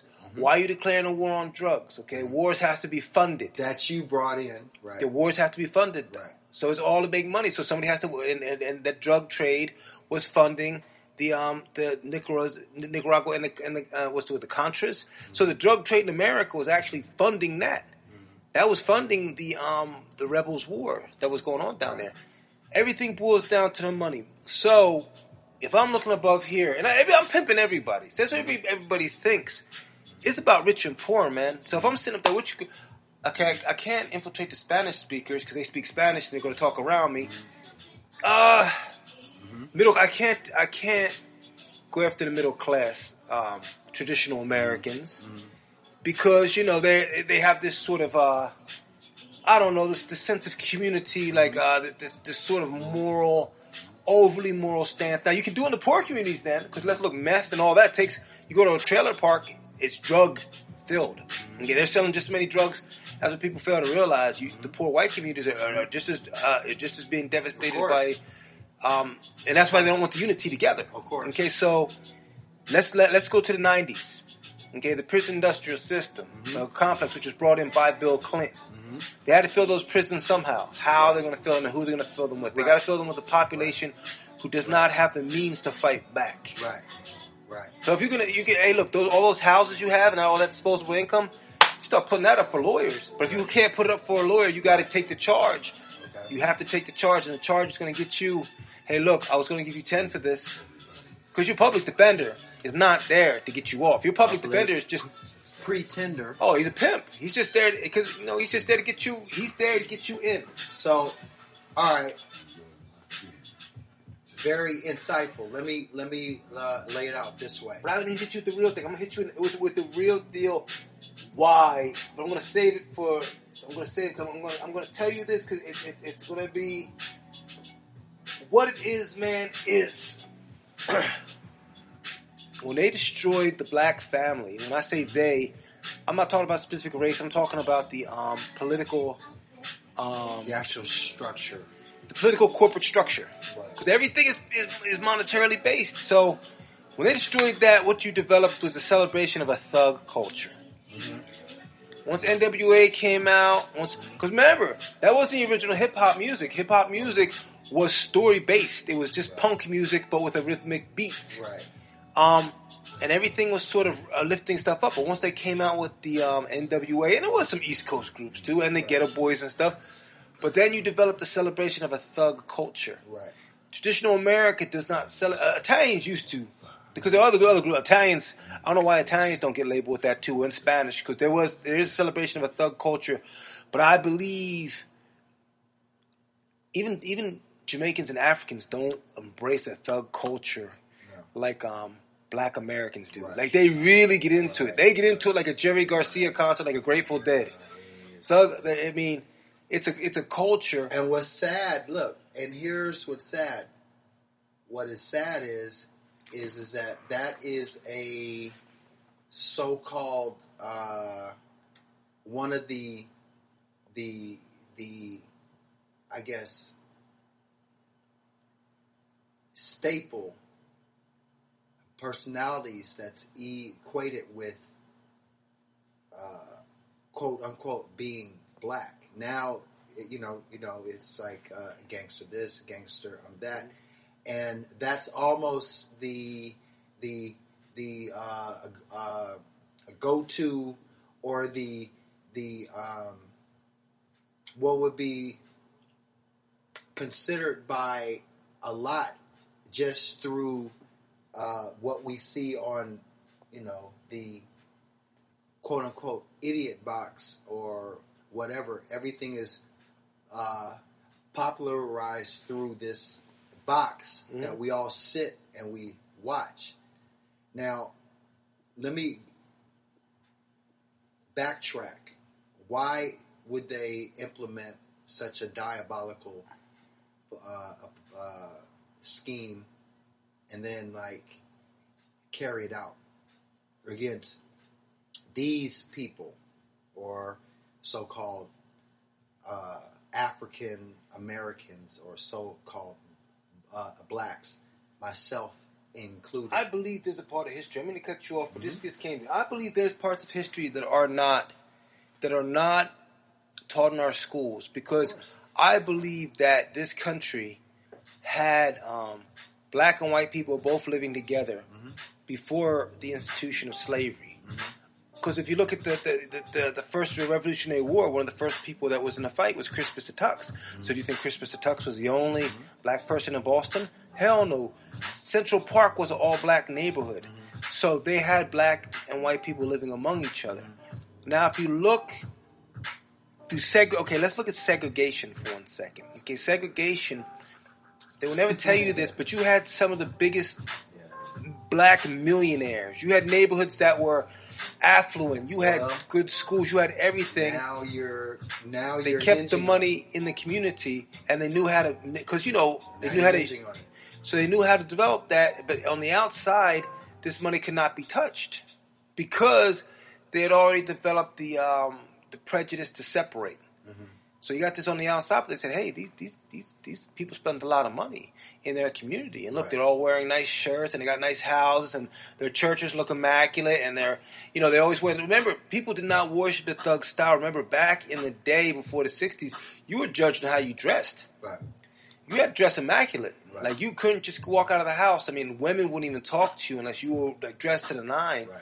That's what Malcolm X used to do. Malcolm X used to sell those suits, you know what I'm saying? 'Cause you had to have a suit like that. And all of a sudden, here we are after the disco age. Because, disco, I think, I think the disco age, everybody kind of dressed the same. Right. It was sort of sexual sort of dress and a hippie. Mm-hmm. But then all of a sudden, look, the hip-hop came and they flipped the hip-hop. Right. They flipped it and they took it. Right, a portion of it, and they manipulated it, and they weaponized it. They actually weaponized hip hop. They weaponized it. Oh, of course they did. So the black dollar was, and I had somebody tell me this when I did a comedy show in Jacksonville, and I talked to this guy who's a Christian, and we were sitting there talking. He said, "Man, why do you think they had desegregation?" And I said, "Well, I really didn't know." He said, "Because grass is always greener on the other side." They tricked black people into thinking of course they did. That they wanted to come integrate, and when they did, all they did was tap into the black dollar, and they killed the black businesses. Now, you just grazed upon the point that I was going to make. Here's why they implemented that against us. Because if you think about the Great Depression, right? That was what, like 1920, right? Mm-hmm. So 1920s, America was in what we all know as the Great Depression, right? Mm-hmm. There were certain black cities that were balling. During the Depression? During the Depression. Wow. During. Okay. So you figure if Black Wall Street, which is one of the most popular ones, there's Rosewood, which was like another. I think every city had one. And there's a few other ones too. Even out here in L.A., Central Avenue, was, I think at one point dubbed like the Harlem of the West Coast. There were many, many, many areas where newly freed or recently freed black folks had migrated to a particular area, and like you said, a lot of them had educated their own selves and with their innate gifts, from God, and like everything, and everything was like the amount of ingredients that went into this whole thing. You're an actual slave, or your mama was a slave, and now here, all of a sudden, you're free, and you're used to hard work. Now you're working for yourself. Now you're free, working for your own self. Well, for example, in Tulsa, they actually had like, I believe they had like a hospital, a post office, a couple schools, a bank, a few lawyer firms, a grocery store. They were working on an airport. They had all of the amenities and like everything, and they had built this from the ground up. Imagine white folks just a mile away in the next town. They happen to notice that these Negroes or these niggas or these niggers, which we're going to get on the N word right after this to explain that it is not a bad word. Mm-hmm. It's just a word used in a bad way. Weaponized. That's after this. But look at these niggers living better than us. And there was this resentment that arose, and they went in to confront, these uppity niggers that was, balling, or they was, and that was just one. There were several towns where there was black folks that were doing their thing, and they were living the quote unquote American dream. Mm-hmm. The resentment rose. Do you know there was over 400 riots between the turn of the century, 1900, and up through like 1960? Over 400 riots, most of which the vast majority was precipitated by, Caucasians. And a lot of this, it stemmed from jealousy. So you got to figure, in 1934, FDR, Franklin D. Roosevelt, instituted what was known as the New Deal. Mm-hmm. Long story short, that was basically welfare exclusively for white folks, or mainly or they were the ones that benefited the most by it. This enabled them to purchase a home, and all of this happened right after the Great Depression of the 1920s. Well, what that did was that allowed white folks to have what we know as generational wealth. If you're able to pass the house down to your children, they're already a leg up. So all they have to do is work to accumulate enough money to go purchase another house. Bam, and there goes. At the same time, redlining was introduced and implemented and enforced. So it was illegal for certain groups to live outside of these red areas. At the same time, in that same period, you had black athletes that were breaking the color barrier. Now, white owners of these teams, they didn't necessarily want to do this per se, but what it wound up doing was putting the best athletes on the field. But it's good business. Right? You had to. You have to keep competing. We fast forward now. Hey, can I use your bathroom? Can I pause it real quick? Yes, sir. Yeah, let's pause it. 3, 2, 1. There we go.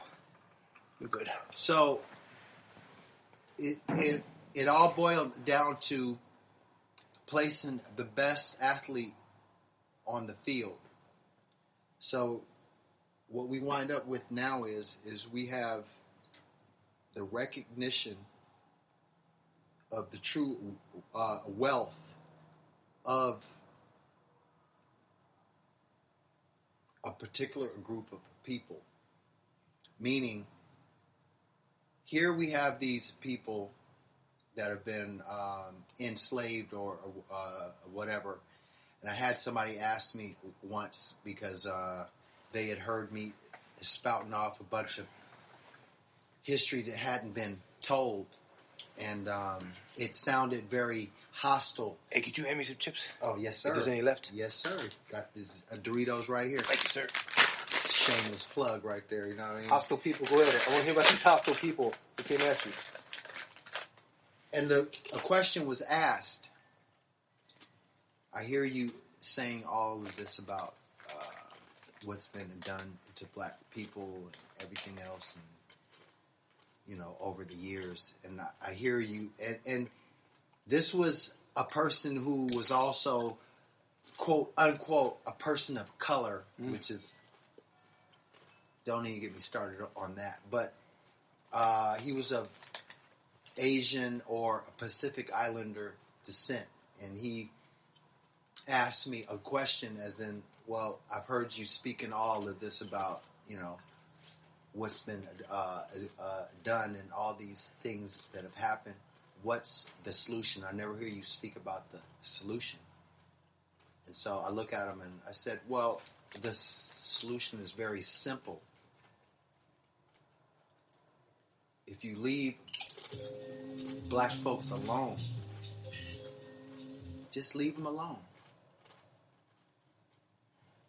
Just like they did in 1920 in Tulsa. Those black folks was left alone. And within a very short amount of time, they had a very wealthy city that got burned down. That was the first time that I believe an aerial attack was actually planes, yeah. Mm-hmm. Upon an actual city. Now, what a lot of people don't really say about that actual story is that the first night they went in there on what we would call now mano combat, and they lost. They got served up, and that's when they came back the second day, and attacked from the air, and police, lynch mobs, and police and everything else.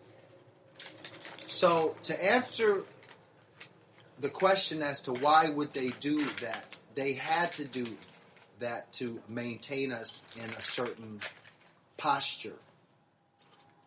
A posture of never letting us get back to Rosewood or, what we would call Black Wall Street. And so that within its own self lets me know as to why they would have a train roll through LA and just stop with the doors open. And you know how long trains are. Yeah. So if you got a door open, the door might be open in, say, an area like Gardena, and one of the cars is open and it's loaded from top to bottom with guns. But at the south end of the actual train, or towards the caboose area, there was ammo. And that might have been in somewhere like Southgate, let's just say. Mm-hmm. So now what we have is this trade thing, this underground a trade thing happening between Latinos that have the ammo, and you got the southern Watts area or Gardena area, wherever it landed, you have a car that's open that's full of guns. Now you have a trade happening, and this is how the guns wind up on the actual street at the same time as the crack. And all of this is researchable, as in, the CIA had actual, hand in making sure that, this epidemic, or what would later be known as an epidemic / economic opportunity within these urban areas. And it had to go down that way, because when you're looking at 70-something% of the NFL is, black players. 70-something% of the NBA is black players. So we're looking at a group of people that hold wealth innately. It's within them. The wealth is in them. So when we look at someone like a college player, let's just say had you have gone a different route, 6'2", blah, blah, blah, shooting, I'm a guard out of blah, blah, blah, David, Michael, Joseph, right? So you're a star athlete. How much money do you bring that school? Just with like jersey sales and like, tickets, TV revenue, everything else. The wealth is within the actual person. You are the product. They had to shut that down. And what better way to shut that down than to make sure that there's a liquor store on every other corner, less resources, and then we have the guns and the crack and like everything else, and that's why they had to do it. They had to do it because if left alone, we would duplicate that again,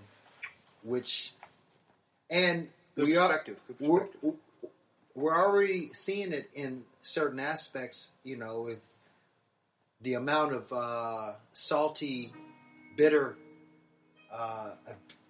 people, that might be upset at these athletes that are going to sit out a few games, and I'm speaking on like a pro level, and you should hear the vitriol and the resentment from quote unquote, Anglo-Americans, a particular segment. I'm not saying all, but there's a particular, they would view this athlete as being spoiled because they're a product. And for their entertainment, they're not a human being. They're an entertainment piece. Right. It's like you shutting it. It's like you ever want to watch a television show, and remember you're younger and you went to watch a television show, but you didn't know like the president's speech would be that night, or your show was canceled for a sporting event, or something happened to your show. You're like, "Where's my show?" And you were so pissed off. Preempted programming. Yes, so that's what it is. It's preempted programming. It's like hey, I need to see LeBron shoot. That's my escape. Right.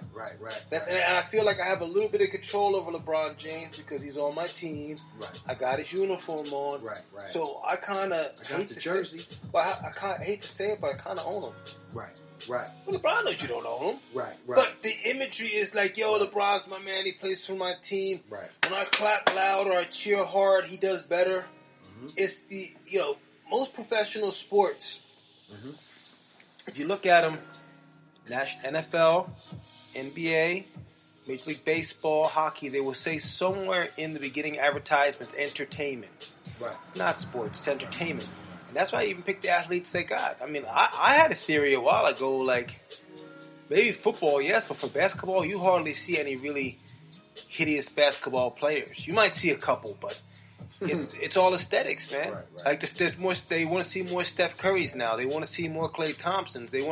More women are starting to get into the sport now. I mean, before, back in the day, you see the old Arsenio Hall used to have a comedy routine on his old the Celtics and how ugly they were.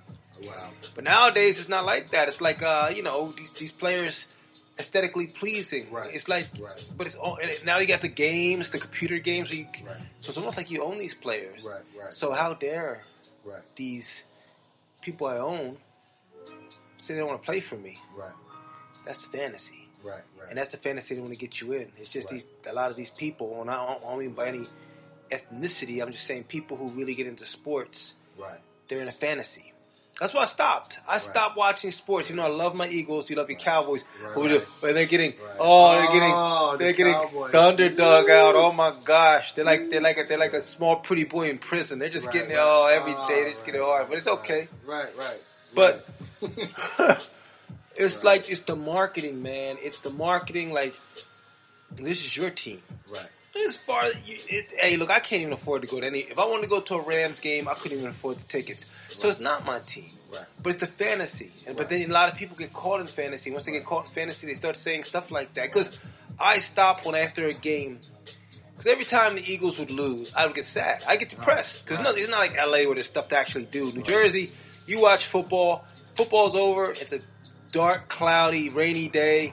You're inside, nothing else to do. You're like, man, that's all I got. Right. And they lost. So now you're inside on a Sunday, depressed and wet and angry and cold. Right. So that's your day.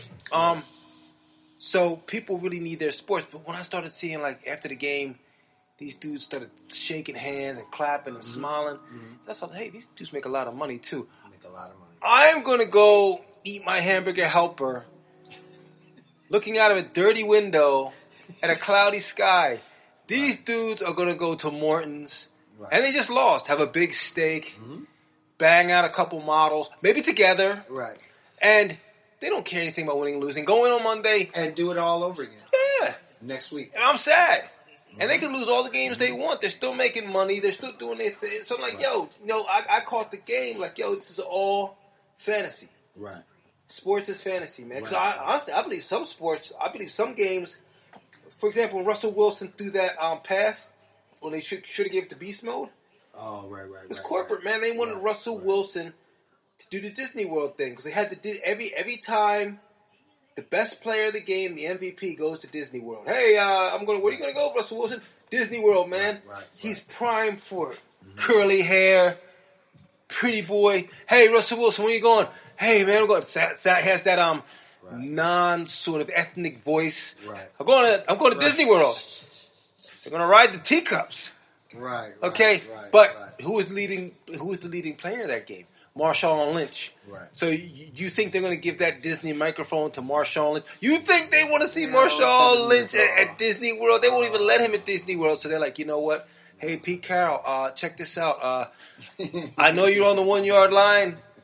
And Marshawn Lynch gets this about 95 points a game, but if you get this game, we can't have Marshawn Lynch's gorilla ass talking about Disney World. We're going to lose millions. Nobody ever go to Disney World if they see that big ass simian running around. Right. So who do they want? Russell.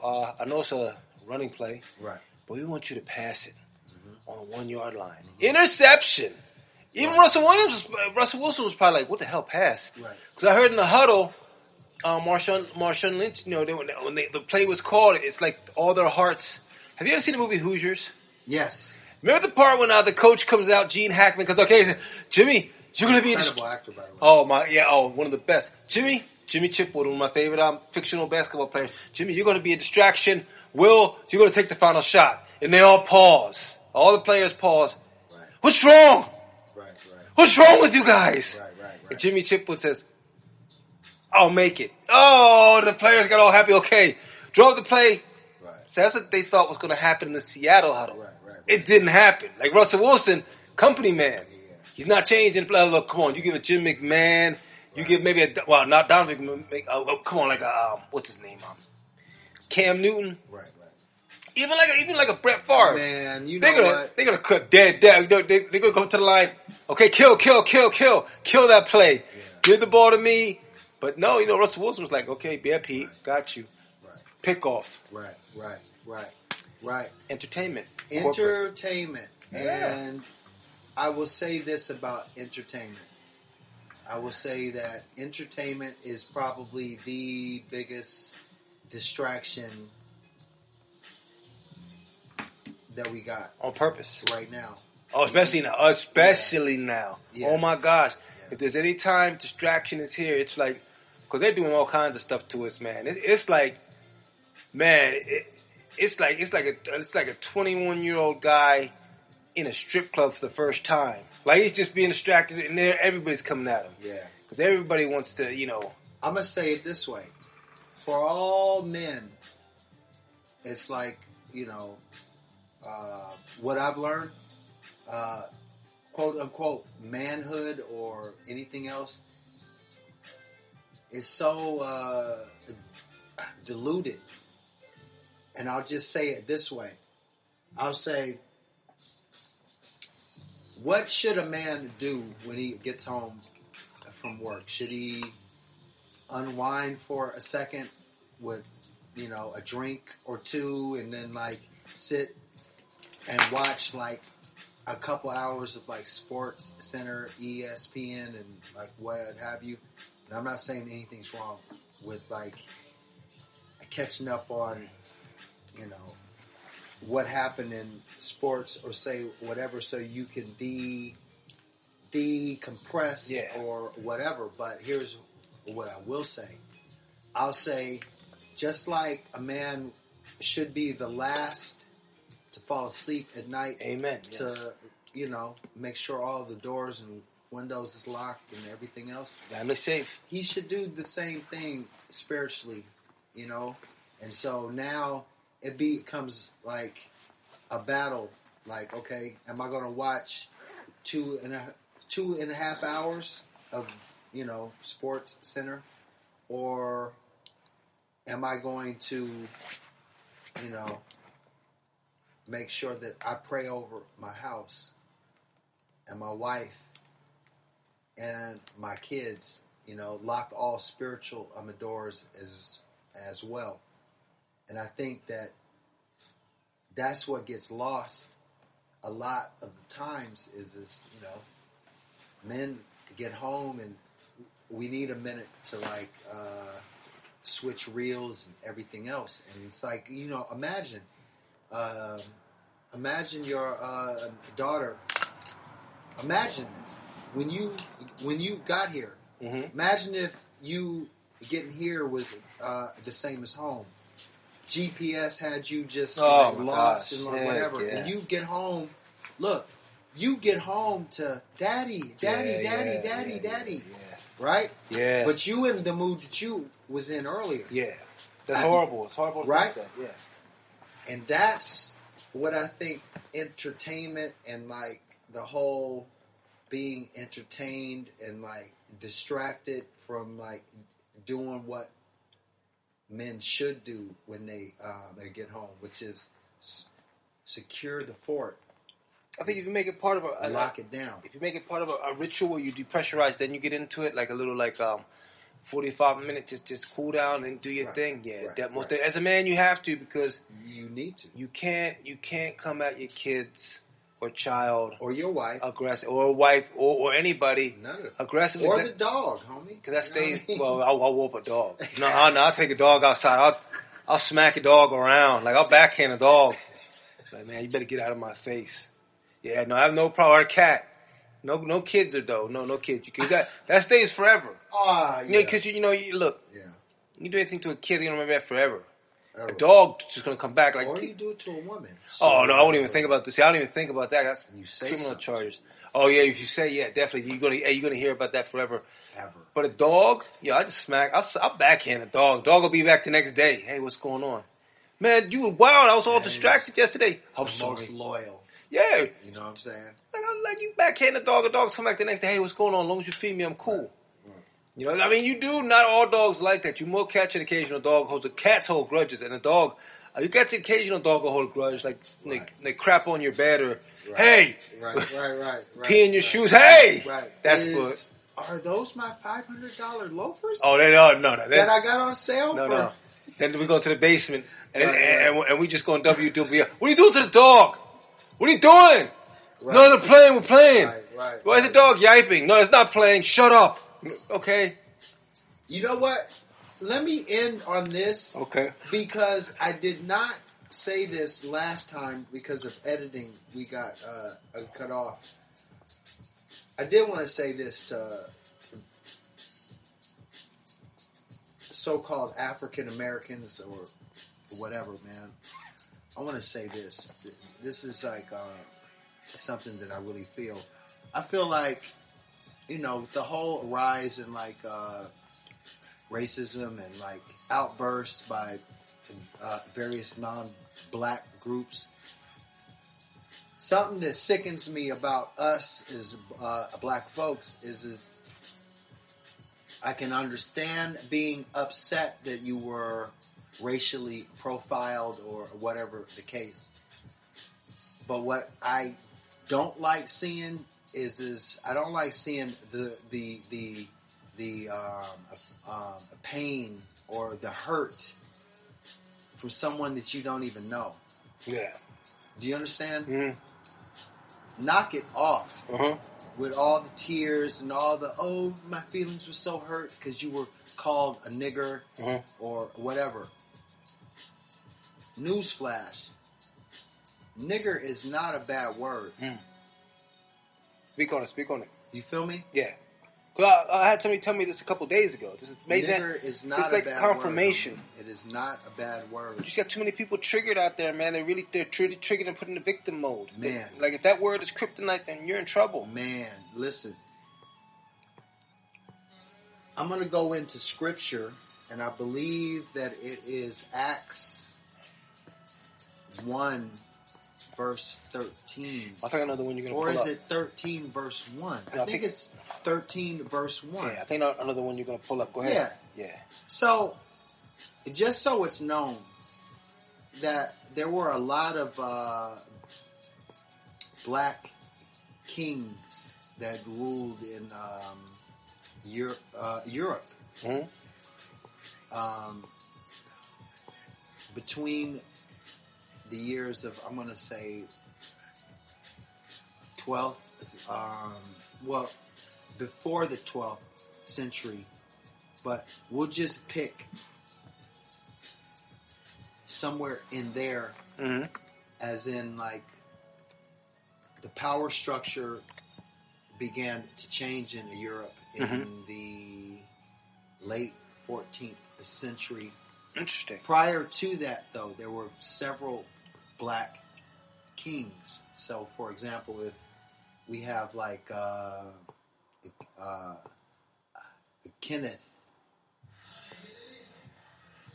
the Eighth, let's just say, to distinguish himself throughout history from another, king that might have the same name, he would,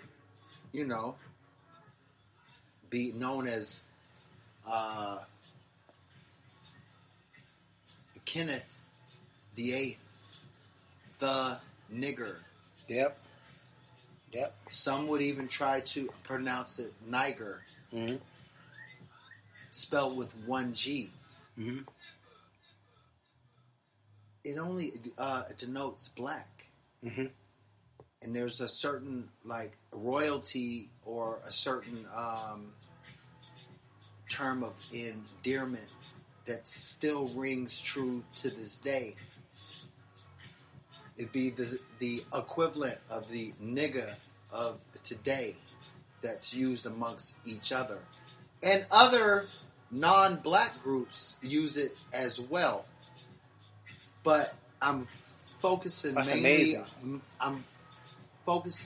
upon us, as in it being used amongst us, or used against us, quote unquote. It is not a bad word. So my thing is this: it is a word that's been used in a bad way. Wait, stop right there. Yes, sir. Let's stop right there. Because when we come back, yes, sir, I want you to do I want you to get all into it. I want you to have enough time. You're not, because we got to end right now. But I want you to have like at least 45 minutes to just break this all down, unpack this. I feel it's very important, and I believe it could be a game changer in relations today on how the word is used. Because some people want to phase the word out, but if you get sort of how it feels like that. Right. It feels like that. Right. Context. Right. But I don't, because I feel I'd be rushing you now. Right. But when we come back and do this again, which of course we will probably next week or the week after, I want to start I just want to start the next episode out with the word Niger. Okay. Just start it all out, and we'll just go from there. And we will start it from the scripture, from the actual verse itself, which is Acts. I think I read what you said. I read that recently. Yeah, the first chapter of Acts, verse 13. Okay, so it's 113. So if you're listening to this, check out 113. That's your homework. When we come back, Danny Boy We'll give you a prophetic word. I just don't want... I think this is too important to try to cram into 30 seconds or a minute, have pressure or anything like that. So I really want to give as much, denote as much time to this, because I really think that this could be critical in kind, because this is a big debate. I don't really want to go into it now. I want to get into it because what you're saying, I've actually heard when I was a little boy. Yes, sir. Okay, so I want to get into it. You actually woke up a memory of my father, sir. to tell you the Yes, truth. sir. Yes, Okay, sir. so let's talk about it. Then, hey, this is the wash. I don't know if I told you that in the beginning. I know I said some horrible patois and some disgusting reggae. I mean, I love reggae, but I was horrible. I sounded horrible. So it's what it is, though. But this is Danny Boy, the Prophet, coming at you. You know, straight from Dina. All Dinas are good. STV Valley.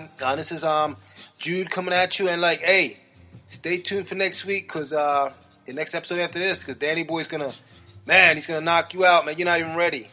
113, check that out though. Even if you don't read the Bible, man, you should start. You heathen. Start.